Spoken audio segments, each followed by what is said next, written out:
On September 6, 2018, Omar Enrique Santa-Perez entered Fifth Third Center at 9:06 a.m., holding a 9mm handgun and opened fire. The 29-year-old gunman shot 35 rounds in 4 minutes and 28 seconds, killing 3 people and gravely wounding 2 others. Cincinnati police arrived almost immediately, exchanging gunfire with the shooter. Police reported Santa-Perez down at 9:11 a.m. As the 1-year anniversary of the shooting approaches, WCPO interviewed 9 people about their experiences that day, from first responders to survivors to those who helped in the aftermath.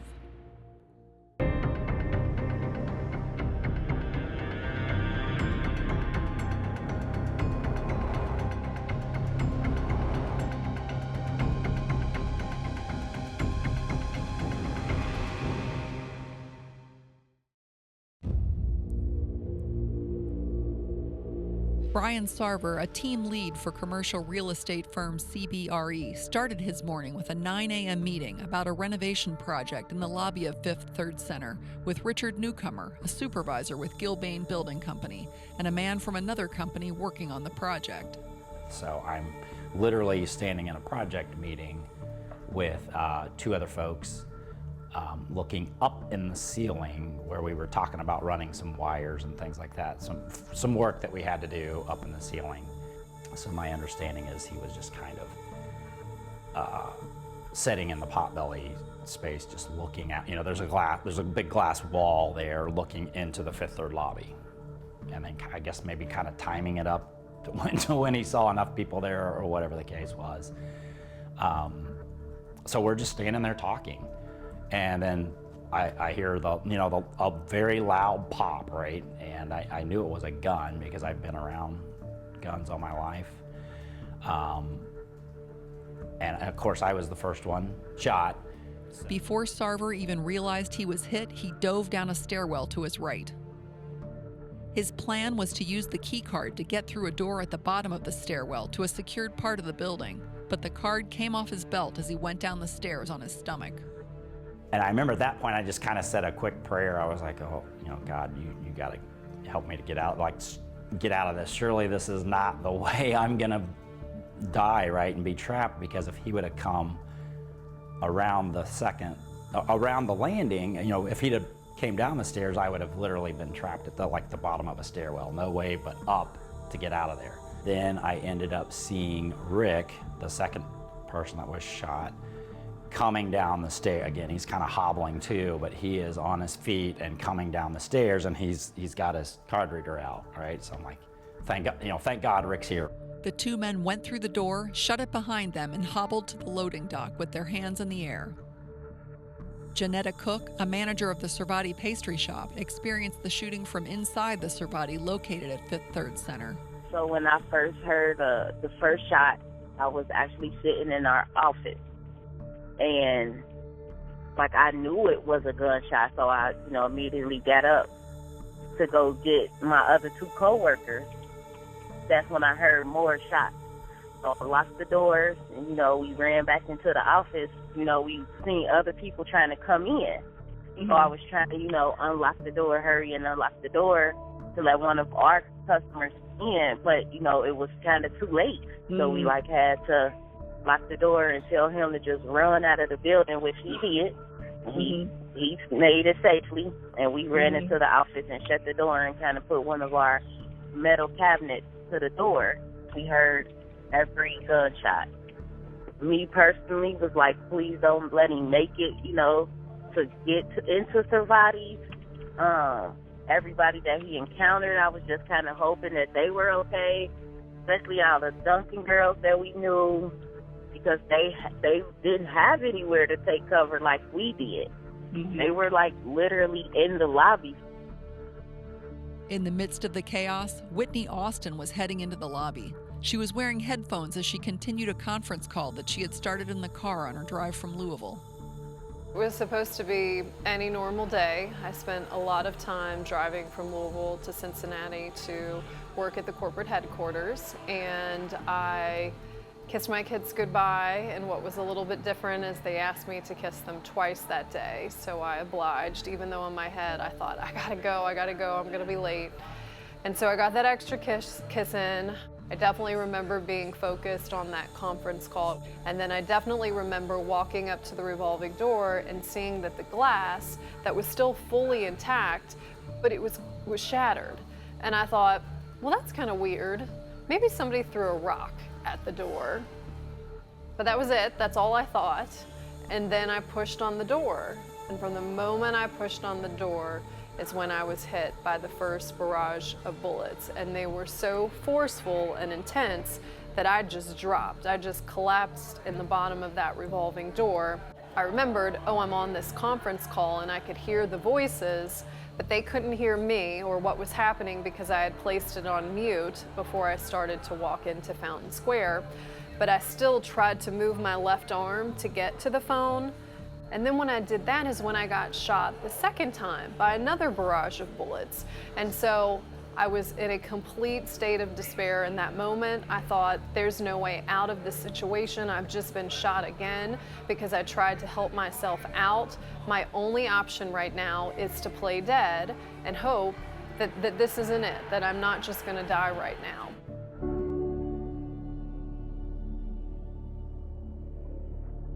Cincinnati Police Chief Elliot Isaac was on his way into work when he got the call that there was an active shooter on Fountain Square. I immediately went tearing down the expressway and trying to get to downtown, and I got there shortly after as people were still being taken out, and you know, it's still very vivid. I think that's something that every police officer feels. You get that initial butterfly in your stomach, and then you respond. You're ready to go. You want to get there as quickly as you can and offer any help that you can. Hamilton County Sheriff's Office Deputy James York was walking out of the Hamilton County Job and Family Services building when he heard the call on his radio. I thought I heard active shooter, so I turned my radio up, and as I was walking out, I heard active shooter again. So I ran to my cruiser, and then I wasn't quite sure where it was because they hadn't said, and then they said it was at the Fifth Third Bank on Walnut. So I immediately jumped in, turned on my lights and sirens. I went down Central Parkway to Walnut, and as I was turning, Officer Kaminsky from the Cincinnati Police Department came by. I fell in back of him, and we went straight down there. It was kind of weird because every light was green, and we went straight down there, pulled over just north of the garage. I got out, I deployed my M16 and linked up with the CPD officers, and we went up the steps. And then Eric turned around and said, need to go to the Walnut side to contain him. So I just turned around and immediately dropped down and went around to the Walnut side. I started up the steps, I got to the door, grabbed the handle, took a deep breath, and then I just figured, you gotta go. So I just went in, and I kind of said to myself, here we go. As York entered the building, he saw that Cincinnati police already were engaging the shooter across the lobby from where York was located. He was running, I went through where the glass was broke. And when he came running across the lobby, I couldn't fire because on the other side of him were the Cincinnati officers. And with an M16, I'm not gonna take that chance. I was tracking him and he cleared the last guy, and I got ready to squeeze the trigger, he fell because they had already stopped the threat. So I checked the victim at the elevator, and then I went over and covered Eric while he got the weapon from underneath the shooter and cuffed him. And then I stood over the body and was asked by Cincinnati if I could protect the body until everybody got there. 4 Cincinnati police officers engaged the shooter, exchanging gunfire. All 4 were among a group of officers to receive the city's Medal of Valor for their actions that day. Veteran Cincinnati police officer Al Staples won the Medal of Valor too, in large part because of how he helped Austin as she lay in that revolving door, wondering whether she would survive. Austin remembers the moment she saw him. As I was coughing up blood, I was in pain, not so much recognizing it, again, because I was more amped up on adrenaline, but I thought, this is it. I thought about them, and I thought about my husband. I thought about what would their life be like without me, and how difficult would their life be without me. But before that had any time to settle in, that's when Officer Al Staples arrived with the Cincinnati Police Department, and I immediately changed gears and transitioned into, I'm not gonna die, I'm gonna live, and this man is gonna get me out of this situation. Staples remembers her situation looked dire. I knew she was hurt bad. Her whole side was full of blood. There was a puddle of blood there on the ground, and she was laying in a bed of glass. When I first saw Whitney stopped me and looked at me dead in the eyes and said that, you have to help me. I'm married and I have 2 little ones and I want to be a mommy again. My first was stay down. And then soon as I heard that one of the threats, because we didn't know how many threats, had been stopped, another officer came up, which was Darren Hoderline. We picked her up out of it, and then he actually took my position, and I helped carry her over to a safe spot, which was a marble large flagpole. So I could help render aid, apply pressure, and another officer, Sergeant Grays, was able to put on a tourniquet. I mean, I am a religious person, so I mean, first going in was I'm asking God for protection for all of the officers, and there's less life to be taken. And when I saw her, that she makes it after a request to me, looking me dead in the eyes, that I'm a mother, and I have 2 kids, and I want to be a mommy again. Staples asked Austin if there was anyone she wanted him to call for her, and she asked him to call her husband. And with calling him, I'm trying not to alarm him where he just drops things, but there's been an incident in Cincinnati, and your wife was involved, and she was injured, but she's doing okay, and I'll let you talk to her. At that time, she didn't throw no punches. I could hear Waller on the other end of the phone, hysterical with the news, and that is not my husband. He's very stoic, and it was very difficult to hear, and I just shouted, let me have the phone, let me talk to him. And I was so focused on surviving and what needed to happen to survive that I said, short and sweet, I've been shot all over, honey, it hurts so bad. But my heart is beating really strong, and I'm taking deep breaths without a problem, and I know that my brain is working. So these are all good things, just get up here now.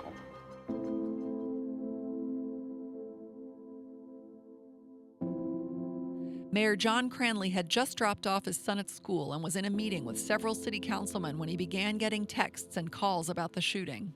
You know, they wanted some time to secure the scene.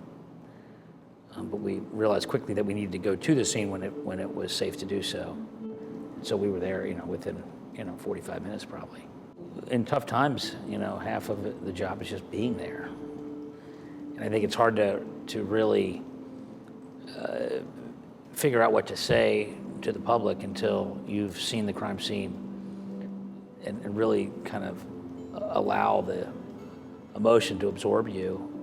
In order to be able to articulate to the public, how to move forward. Cranley first felt anger, sadness, and concern, but soon focused on praising the quick response of Cincinnati police. They saved countless lives. I mean, he had lots of ammo, and if he had gotten in the elevator, he could have picked a random floor and killed 50, 60, 100 people. In moments like that, it's easy to be engulfed by depression, anger about the sheer evil in the world.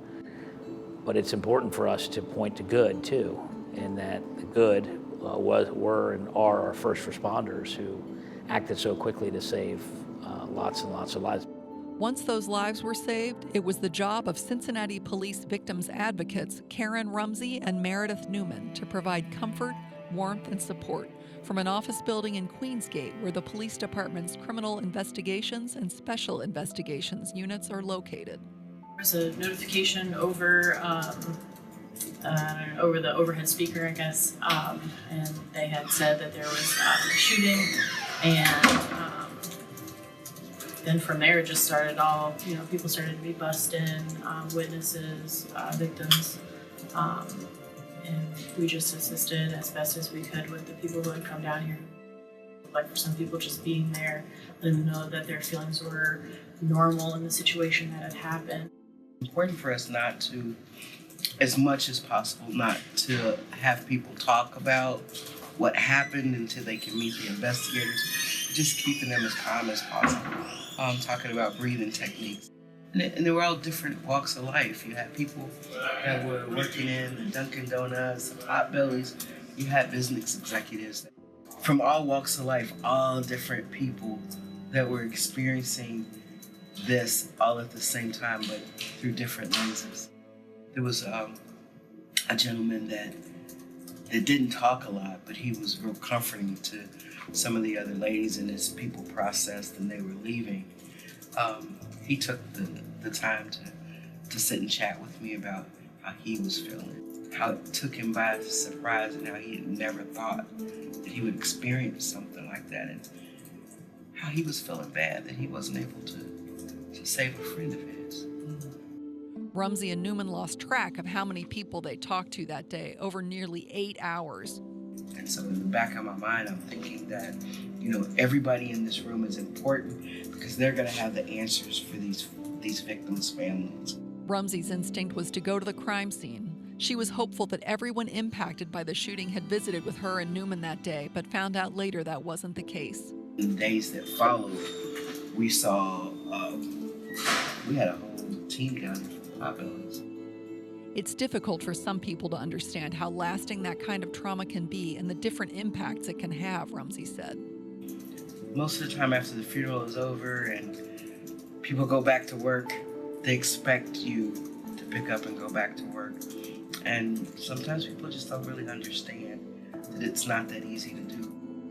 Because there were people that day that their jobs didn't open back up. I think it was Dunkin' was closed for an entire week, and just regular working folks that lost salaries and stuff that we work under the Victims of Crime grant, and so we had some funds that we were able to assist some people with paying their rent.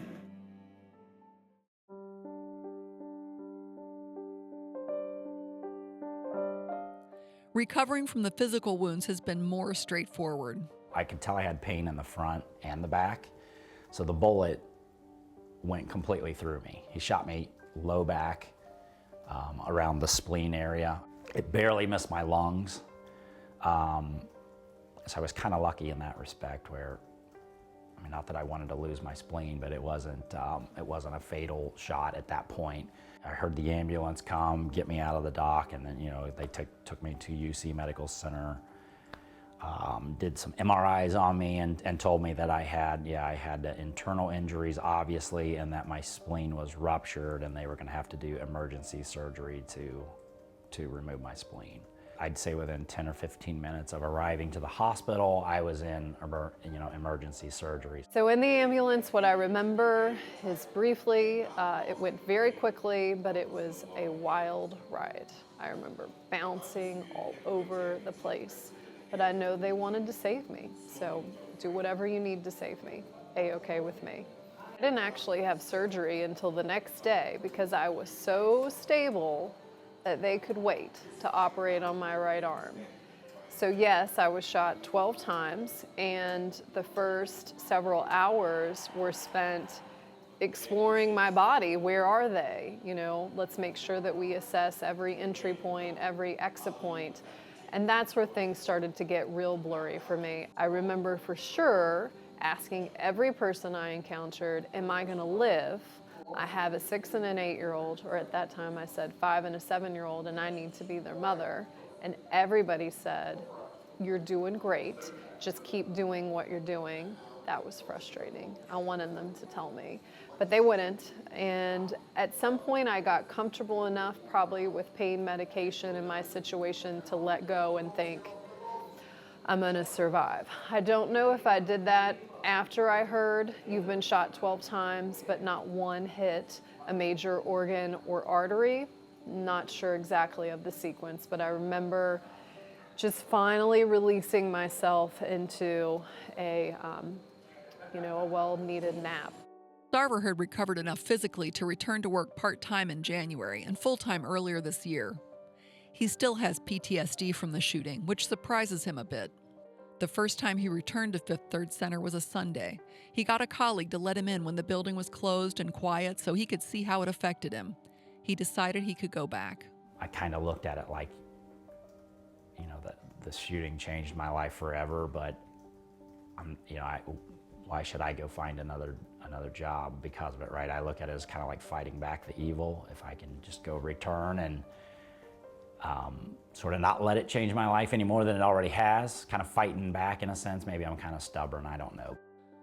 Austin had multiple surgeries to repair damage to her arms and continues to do follow-up physical therapy. She decided to leave her job at Fifth Third in May so she could focus full-time on her Whitney Strong Foundation. I have been shot 12 times, and I can walk, and I can do nearly everything that I did before. It just doesn't make any sense, which is why I do Whitney Strong. I will never make sense of it. So if you cannot make sense of it, then what do you do when you've been given a huge, a massive gift? You have to pay it forward. And that's what Whitney Strong is for me. It is paying it forward, doing everything that I can to ensure that people are not in this same position, whether it's a mass shooting or it's domestic violence, accidental death, street violence, I don't care what it is.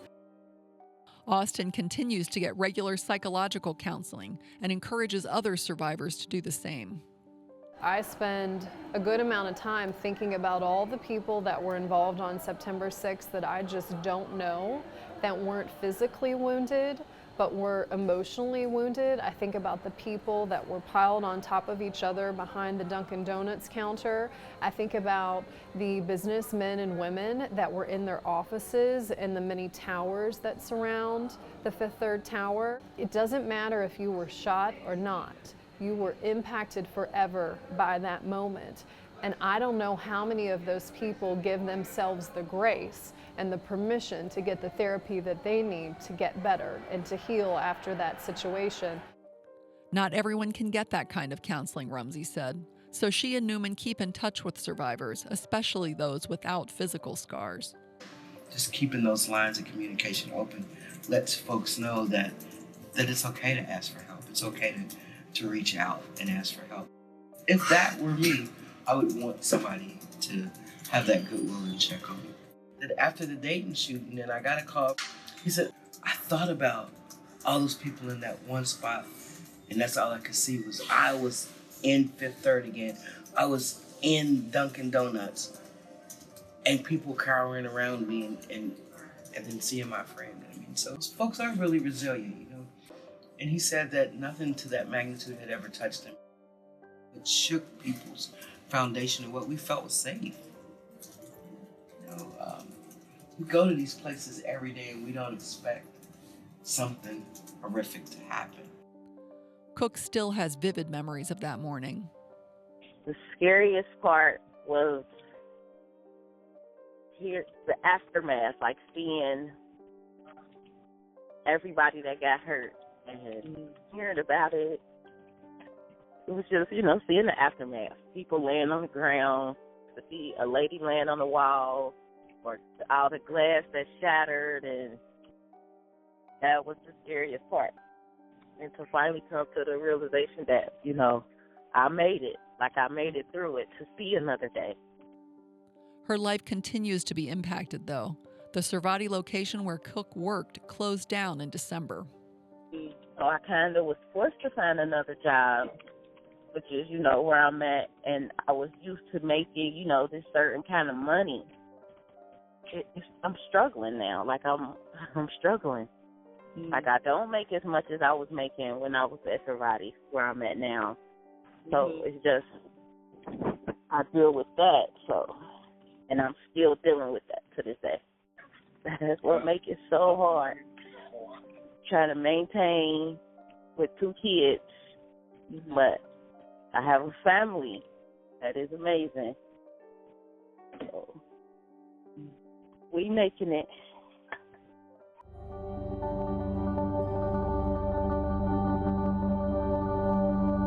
Austin has made Whitney Strong her life's work. She believes there are common sense ways to reduce gun violence that don't infringe on the rights of people to own firearms. Long term, my goal is to have a movement that is inclusive. So when you think about all of the different people, all of the different thoughts, all of the different ideas out there for fighting gun violence, I think one of the things that's missing is an inclusive message. And I think in many ways that's why states like Kentucky and states like Ohio and even our federal government has been stalled in terms of making progress. This is not just about one political party. This is not just about pulling together non-gun owners that have no qualms with removing firearms from our country. This is about pulling everybody into the conversation. So I want just as many Democrats and Republicans represented as I want gun owners and non-gun owners. And when you pull everybody into the conversation, then you start to settle in on solutions that everybody can get behind. Definitely think that gun culture has changed. In fact, the best example I always give, so extreme risk protection orders, that's the bill that I'm trying to pass in Kentucky and Ohio. And when I get into conversations with people regarding their views on guns, oftentimes they're not willing, if they are very, very staunch supporters of the Second Amendment, they're not willing to have an open dialogue around that solution, which I think is unfair. I think there's a ton of common ground there.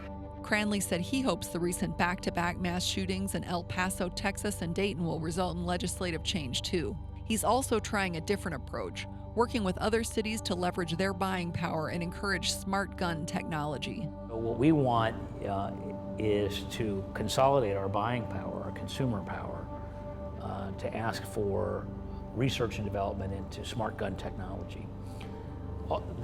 The product's not ready yet, but someday there'll be a gun that can only be fired by the owner of that gun. And that does a lot of good things. You couldn't steal a cop's gun and use it against them. Secondly, the tragedy of suicide within families that own guns are, epidemic. And so if guns can only be fired by the owner, that would also reduce the availability of guns for suicide. But also, most of our normal everyday shootings, which are far too high, are used by illegal guns that are stolen and lost. Right now, the NRA is blocking and fighting even doing the research to bring these kinds of technologies to bear. And so we want to use our collective buying power to provide incentives to the gun manufacturers to at least invest in this kind of technology that would make guns safer. Staples wants to see changes in the no-snitching culture that makes it more difficult for police to catch perpetrators and prevent gun violence. I appreciate Whitney doing Whitney Strong. Whitney Strong is trying to do something, but now we all need to be our own name strong, I think, to reach out and touch somebody else. This September 6th, a year after the shooting, Austin is holding a gala in Louisville to raise money and awareness for her foundation. Cranley will be traveling, but said he plans to check in with Austin and friends at Fifth Third. Rumsey thought about rallying social workers throughout the city to organize something on Fountain Square that morning at the exact time of last year's shooting. Then she worried that might be too much for people like the man who called her after the Dayton shooting and all the others who relived their trauma with every horrific story of gun violence. As of right now, I think that just leaving a note that we remember will honor those people that lost their loved ones that day, in addition to honoring those people that got up and went back to work when the building reopened. That's important to me. Leave the grief. Not only will it say we remember, but we'll put our number on the back. Leave some cards strategically in the Fifth Third Center. Just let people know that we're still here.